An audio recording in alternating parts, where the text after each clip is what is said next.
Hello, welcome to this introduction to the open method of coordination. We already talked about the community method and its most commonly used ordinary legislative procedure. The open method of coordination is quite different. It is much more bottom-up than the OLP. The open method of coordination is a governance approach that goes beyond the classical governmental approach. Governance describes an inclusive way of policy making that involves public and private actors in a non-hierarchical manner. It not only covers hard binding rules, but also soft rules that steer actors' behavior through incentives and other soft tools. Governance is thus a complex process, including multiple and varied actors and means. The open method of coordination is an intergovernmental approach in which the EU member states work together on a voluntary basis, sharing their best practices with each other. The European Commission only plays a monitoring role, which makes the method much less hierarchical than the standard legislative procedures. Moreover, the open method of coordination uses a soft law approach based on non-binding targets to coordinate policies among member states.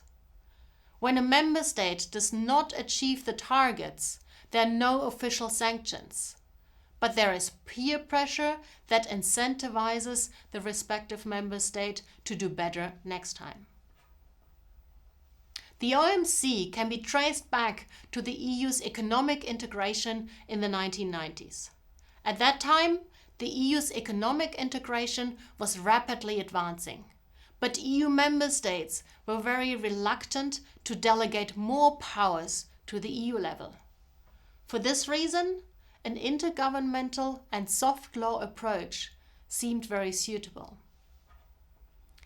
The Lisbon Strategy of 2000 set two goals for the EU: improving European competitiveness and fostering welfare in the European Union. Improving the EU's competitiveness could not happen at the expense of the European welfare state. Finding a balance between the two might require common responses in policy areas in which not the EU, but the member states were competent. At the same time, the open method of coordination was deemed to help close the alleged legitimacy gap from which the EU suffered. Member states could keep control of sensitive policy areas, while at the same time coordinating these policy areas at the EU level. The main aim of the OMC is to achieve greater convergence in policy areas that belong to the competences of the member states. Top-down harmonization of these policy areas is avoided. The open method of coordination is applied in a number of policy areas. First, in areas in which the EU has limited competences. An example is social policy, in which mostly the member states are competent. Second, the OMC is applied in policy areas that are relatively new. In these areas, such as artificial intelligence, member states don't have their own elaborate policies yet. The OMC provides a learning platform for all member states to learn from each other's experiences and experiments, and through this process, find the best policy approaches. Third, the open method of coordination is used in policy areas in which the EU member states are highly interdependent. For example, in national economic policies, coordination seems necessary. The early application of the OMC in some of those areas has meanwhile evolved into the European semester, which we will discuss in a separate section.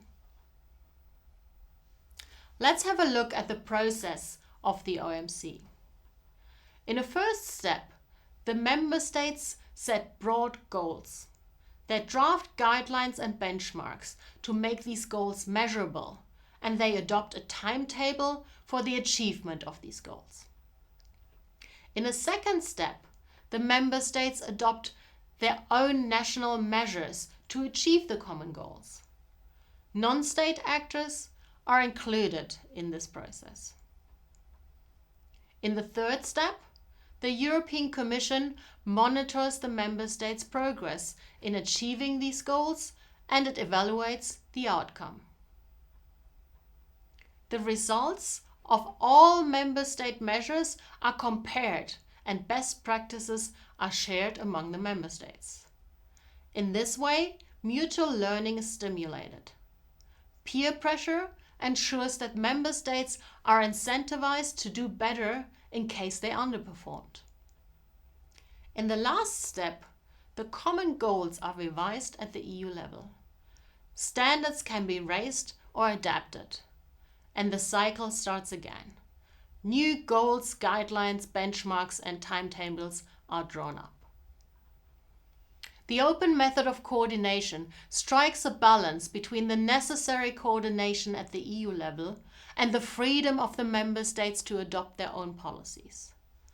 This makes the OMC inherently adequate for sensitive and complex areas. However, the voluntary character of the OMC has made it less effective than some people would have hoped. In a number of cases, only elements are applied, but not necessarily the entire circle as I just outlined.